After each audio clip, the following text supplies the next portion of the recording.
Hello everyone, আসসালামু আলাইকুম। সবাইকে ক্লিনস বাই কম্পিউটার সিটির পক্ষ থেকে আবারও আন্তরিক শুভেচ্ছা এবং অভিনন্দন। আজকে আমরা আসুসের একটি ল্যাপটপ সার্ভিস করছি। আসলে এই ল্যাপটপটির প্রবলেম হচ্ছে যখন ল্যাপটপটি অন করা হয় ঠিক তখন কোনো ফোল্ডারে ক্লিক করলে অটোমেটিক সেটা ডিলিট হয়ে যায়, ডিলিট হয়ে সেটা রিসাইকেল বিনে চলে যায়।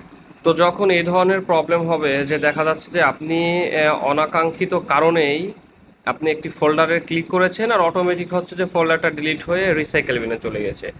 এখন ধরুন যে আপনি রিসাইকেল বিনে গিয়েছেন সেটাকে রিস্টোর করার জন্য, গিয়ে আবার ক্লিক করেছেন, রিস্টোর হওয়ার পরিবর্তে সেটা সম্পূর্ণটাই ডিলিট হয়ে গেছে, মানে ওখান থেকে আপনি আর রিকভার করার কোনো চান্সই নাই।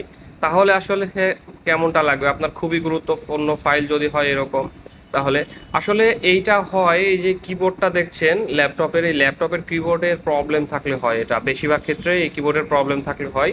তবে আমরা এই আসুসের যে ল্যাপটপটি সার্ভিস করছি এটার কিবোর্ড এবং পাওয়ার বাটন কিন্তু একই সাথে।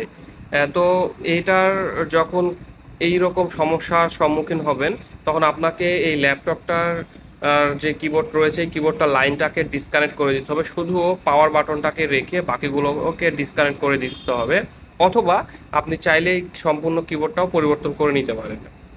তবে যারা এই কিবোর্ডটা ইউজ করেন না তাদের জন্য বলছি যে কিবোর্ডটা যত বেশি ইউজ করবেন কিবোর্ডটা তত বেশি সচল থাকবে। যদি ইউজ করা কমাই দেন সেই ক্ষেত্রে কিবোর্ডটা নষ্ট হওয়ার চান্স একটু বৃদ্ধি পায়। সুতরাং আপনাদেরকে কিবোর্ডটা কিন্তু ব্যবহার করতে হবে, কিবোর্ডটা ব্যবহার করলেই কিবোর্ডটা নষ্ট কম হবে। তো যাই হোক, কিবোর্ড লাগানো যদি হয় তাহলে কিবোর্ড লাগিয়ে নেবেন, আর না হলে আপনারা এই লাইনটাকে রেখে শুধুমাত্র পাওয়ার বাটনটাকে রেখে বাকি লাইনটাকে ডিসকানেক্ট করে দিতে হবে। ডিসকানেক্ট করে দিলেই কিন্তু এই সমস্যার সমাধান হয়ে যাবে।